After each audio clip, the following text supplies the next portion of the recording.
My name is Fernando Vossa, and I'm honored to be part of EXO San Diego.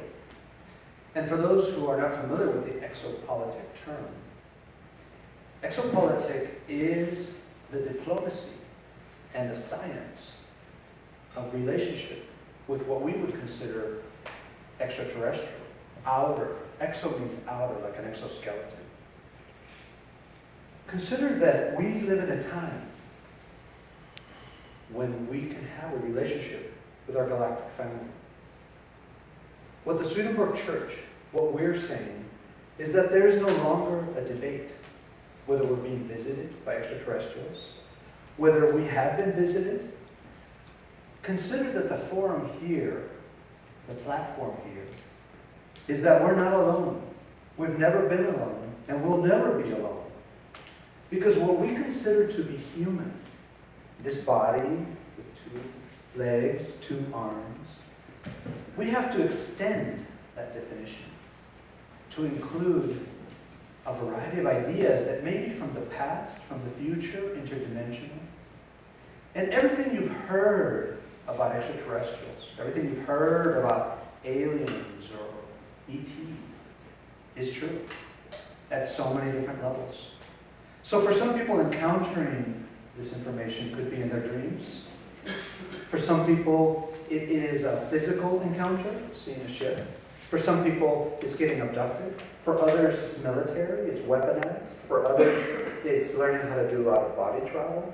For others, is encountering life right here on Earth, whether it's dolphins, whether it's birds, whether it's bacteria, whether it's elemental, like the wind, fire, earth, water.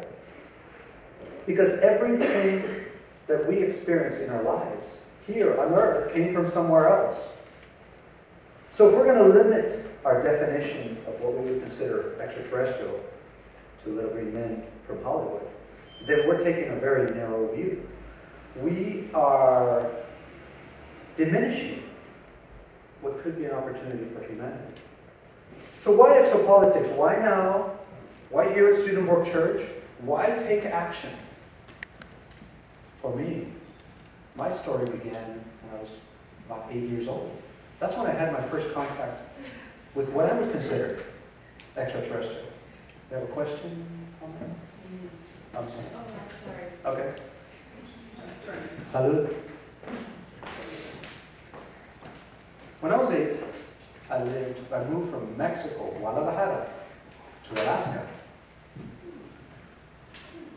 It was a difficult situation in my childhood. Family breakup, parents divorcing, the typical drama that you hear about. Everybody has a story in their childhood.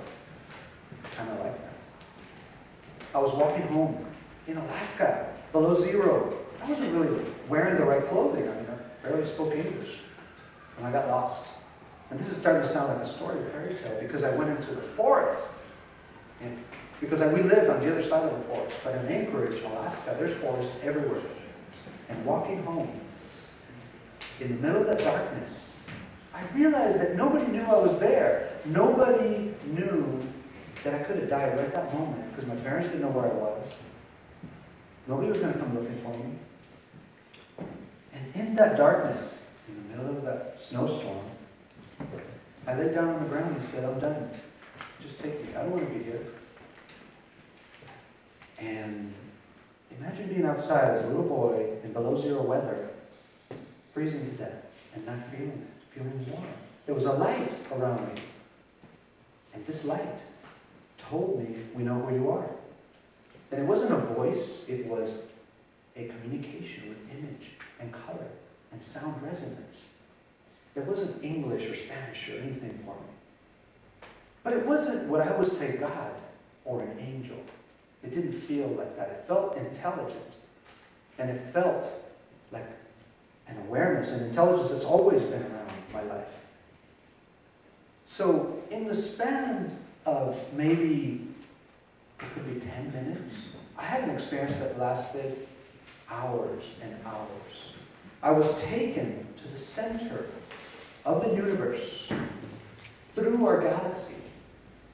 Because one of the questions I asked as an 8-year-old boy, what is this? Who am I? I wasn't scared. It was just like, wow, fascinating. So they said, we're going to show you who you truly are.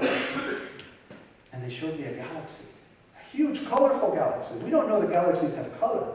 We see those pictures from what they show us in books and astronomy, but galaxies have multicolor spectrum. They are electromagnetic, living, conscious beings.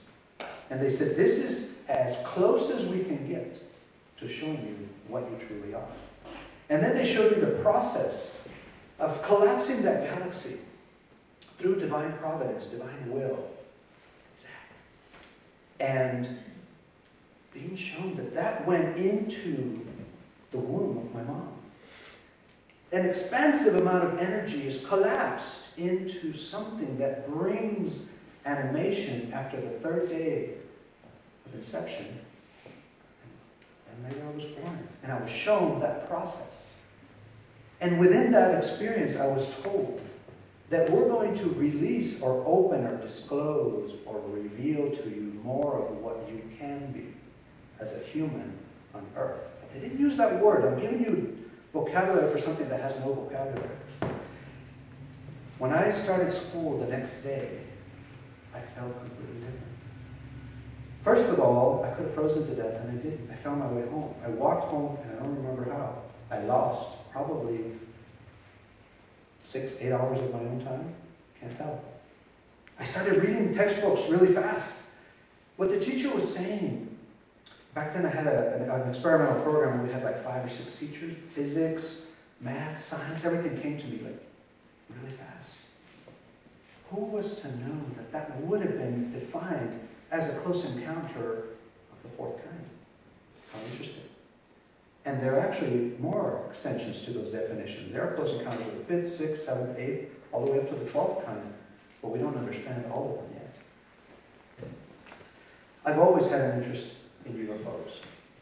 For the science fair at school, I did a study and a presentation on UFOs. For me, it was fascinating to open a book and see those first pictures. You know when you see Roswell and you see those flying craft? That was fascinating to me. And I knew that the story from the scary movies was not true. I knew that there was more to reality. When I was learning about the history of humanity, we're taught U.S. history. In school, they go back to what they call ancient history, and that, to them, ancient history is Egypt, 5,000 years ago. Right? How could we say that humanity started 5,000 years ago? It didn't fit for me. It didn't fit. Does anybody feel that way? There's some huge gaps somewhere. What does this have to do with exopolitics? It has to do with truth, the disclosure of truth. I want to know. I want to know the truth of humanity. Where did we come from? Without fear.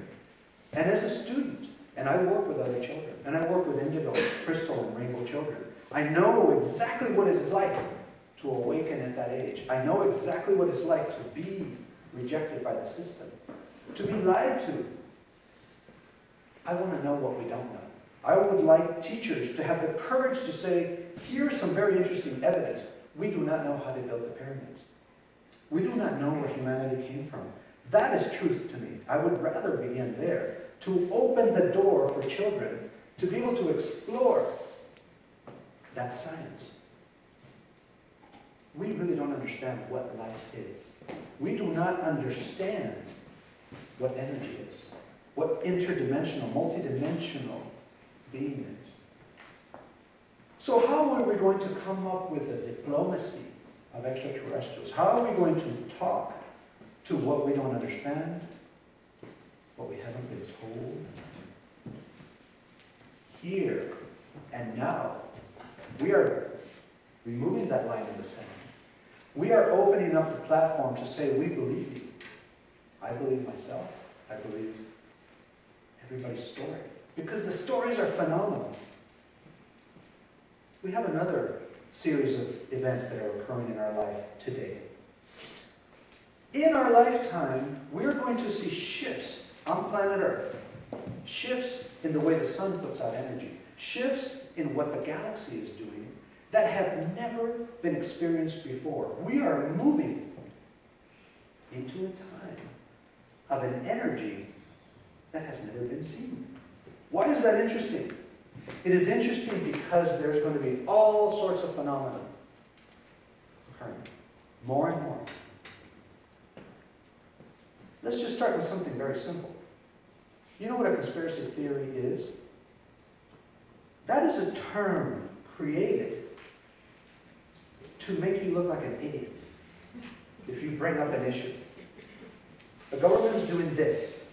Corporations are doing that. Conspiracy theory. The term UFO, unidentified flying object, in Spanish is OVNI, objeto volador no identificado. You can't create a science out of something called unidentified object. I study unidentified objects. You are self-fulfilling prophecy. You're saying I believe in things that we can't see. We need to change the vocabulary. My parents came to the United States as illegal immigrants. I know what the term alien means. I was labeled an alien. How do you think I felt?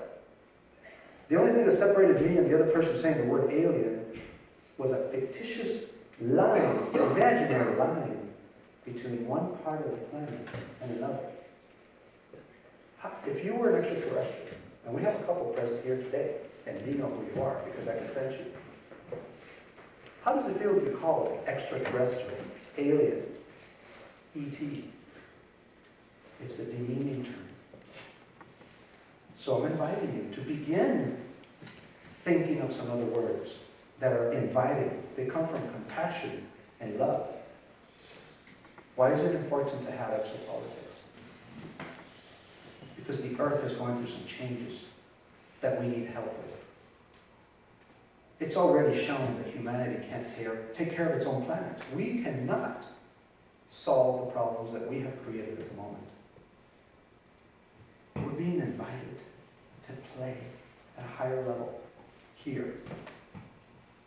And it's not a competition whether who's more advanced, who's been around, because in God's creation, there's free will. You can be wherever you need to be in your advancement. You know, if you encounter somebody in your life that you say, well, they're not as enlightened as I am, I walk more than they have, that is also a form of profiling. So we're inviting you to dissolve profiling. Who's more advanced, who's from the past, who's from the future, who's more dimensional or other. We're all here right now. What if the earth was populated many, many times, over millions and millions of years?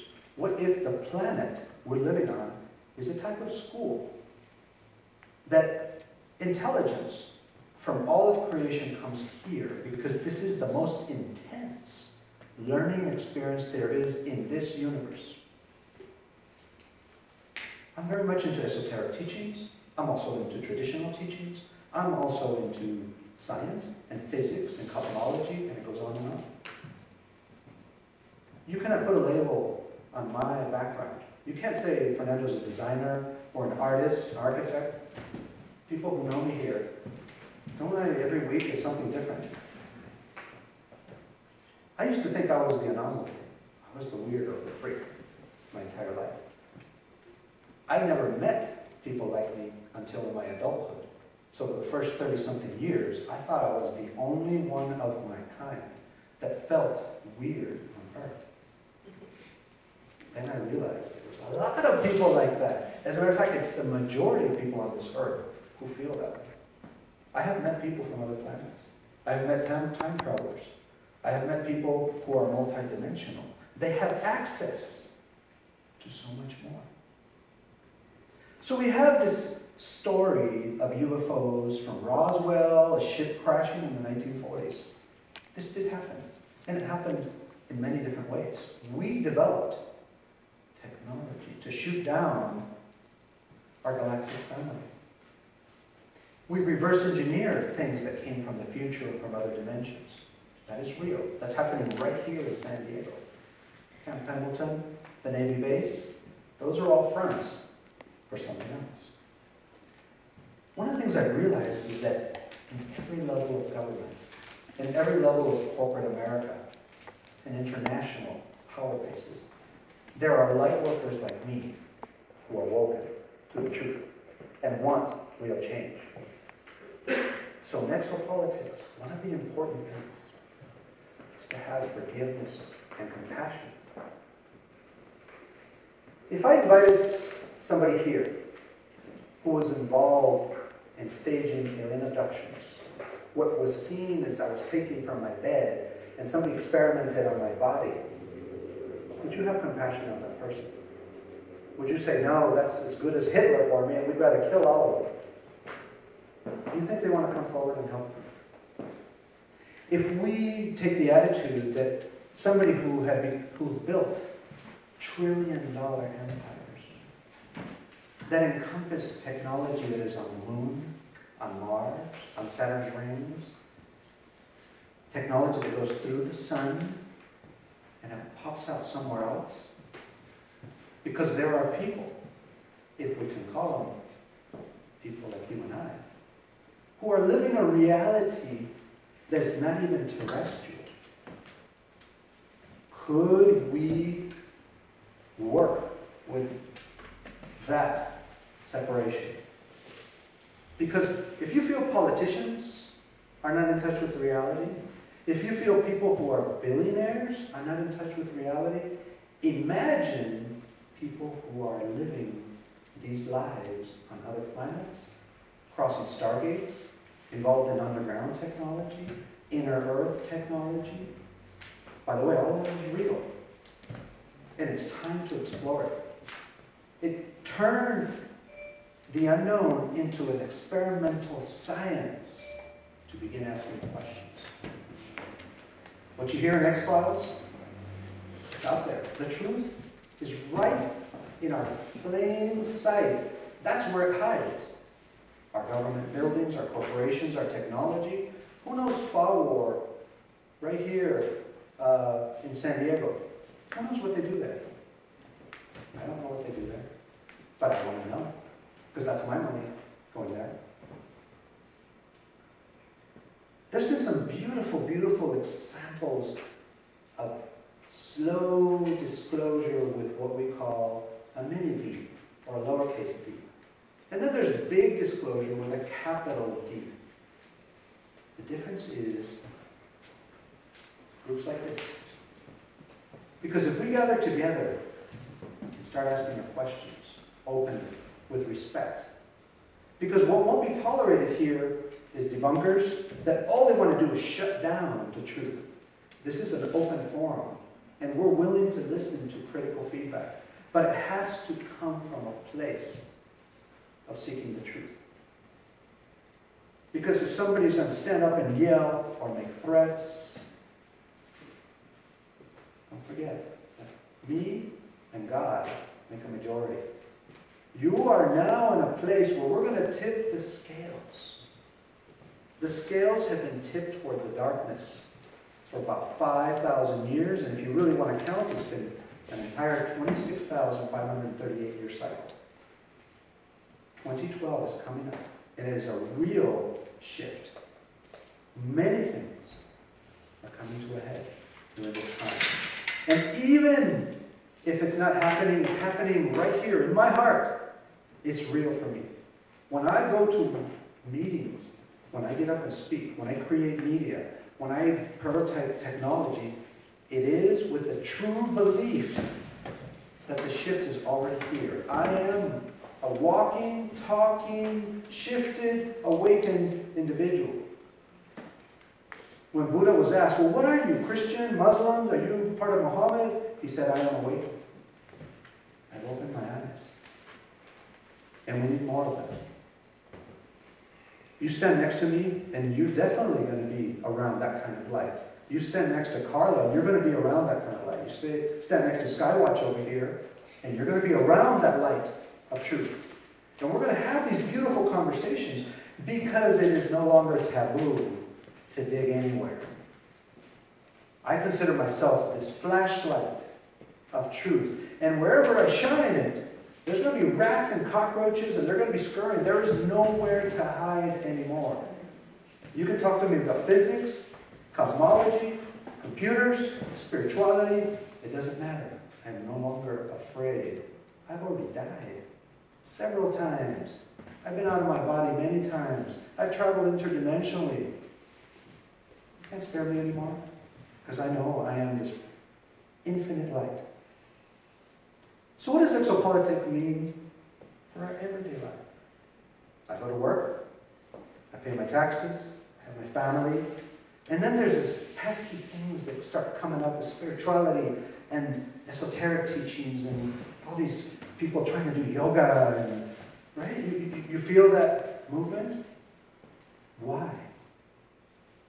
Because we no longer accept the old energy. It is falling apart around us. The UFO cover-up has been the biggest farce ever perpetrated on humanity. Trillions of dollars have been spent uncovering the truth. At every level, through our food, our clothes, our media, every three-letter agency in the government was designed to lock tight, hermetically seal the truth.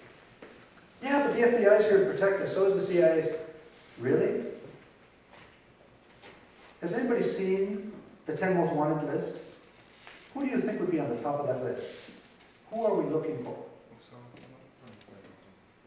He's not on the top 10 list of most wanted. Because the FBI does not have absolute proof that he did what he did. Their empire, that empire is toppling. And within the FBI, within the CIA, within the NSA, within all of that, there are individuals like us who want to wake up. And we've talked to them. We've interviewed them. Individuals who've seen technology that would blow your mind. Reverse engineered UFOs. A lot of technology that we're using right now. When I look at computers right now, they look like hunks of metal to me. This world, the technology we're using, feels old to me because I've seen that our human body, our spirit, our energy, our love, our heart, that is the most advanced technology there is in the universe. And there are wars, intergalactic wars for that. Your genetic heritage, your Akashic information, your spirit. And one of the things that we have that is the most incredible power there is our ability to take a thought and turn it into living matter. That is the most highly sought after capability in the entire universe. That's what exopolitics is about. Building a bridge for the truth, empowering our everyday life, cleaning up our planet, healing our bodies, and moving humanity to a place where it's truth, peace, love. So I invite you today to contemplate, what does that world look like? If we're going to be tied with our galactic family, we're going to have conversations with our children, and children that come and have experiences at so many different levels. Can you imagine that in a beautiful, loving way? I don't want to see any more Hollywood BS. But I like watching it just for fun. We are the powers that be. Right here. We're in control. Imagine that we live in a system of secrecy that makes liars and criminals out of good people. People in our military who really believe they're doing a great job for humanity. People in the government who feel they're doing a service, but their hands are tied to what they truly experience, what they truly know. So imagine we have sightings here in San Diego, in Los Angeles. Alma, how often does this happen? All the time. And then we have supposedly the FAA with multi-billion-dollar radar technology. What do they say? We don't know anything. We didn't see anything. Swamp gas. Weather balloons. We haven't released weather balloons because that is a technology That's from the 60s. We have other cool things now. We have ships flying around the atmosphere that can give us the weather. Go to Google Earth. If you try to look for a picture of the moon in high resolution, it doesn't exist. You cannot find an unedited, uncensored, clear picture of the moon taken from our multi-billion-dollar satellite telescopes. If you think the Hubble, which was built in the 70s, is our most advanced technology, we're being lied to. I can go out with my telescope, point it at the moon, and take a better picture than what's available online. And there's still things that I can't make out, I can't resolve. Then, when we start digging deeper into the history of humanity, we find some things that just don't make sense. Why do we have ruins on Earth that are older than 50,000 years when we're supposed to live in the Stone Age? Why do we have gold mines in South Africa that date back 200,000 years? Who was mining gold? What were they doing with it? We were supposed to be cavemen back then. Farming wasn't invented, according to what they told us. If you were to add up all of the gold mined on Earth from the known mines, and add up all of the jewelry stores and electronics companies that are using gold, we're not even talking a 10-to-1 ratio. Our natural resources are not available for humanity. How crazy is that? Where is that going? Where are the trillions of dollars that the greatest nation on earth supposedly is generating? Not here. So the evidence is stacking and stacking and moving, and the truth is to the point where it can no longer be suppressed. And people who are, their job is to keep secrets, are being seen as liars and criminals and idiots because we're in a system that is falling apart. And exopolitics, part of that, is to find a diplomatic way for us to reveal the truth without society falling apart, without us freaking out. How is it that our children could slowly come to understand this issue? If we can't deal with it, it's like your kid's asking you about sex, and you get all crazy, you mention some part of the body and you can't deal with it. Imagine trying to talk to your kids about extraterrestrial life and that possibility. Does that make you uncomfortable? It doesn't make me uncomfortable. Because I talked about it when I was that age. It's time. It's time to get our consciousness around it. Without fear. Be courageous. We're being asked to think differently. And it's not easy to go into that change. I'd like to point out a couple of people that are visiting here today. Cara Faye, Ron James, Ken, from the Searle Magnetics team, representing Professor Searle from England, who had developed free energy technology from the 40s on. This is an individual who built his own inverse gravity technology when he was a young man. In his career, he has built 40+ flying discs that can lift up to 3 tons of weight. Professor Searle is now 78 years old, and he's still wanting to make this happen. Everything was taken away from him. Money, family, ridicule, and he still kept on. I would have given up. If I put myself in John Searle's shoes, I would have said, forget it, I can't do this.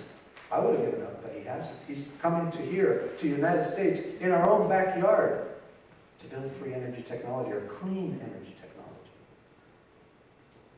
It's not going to be free. It's going to take some work, and it's going to take some money.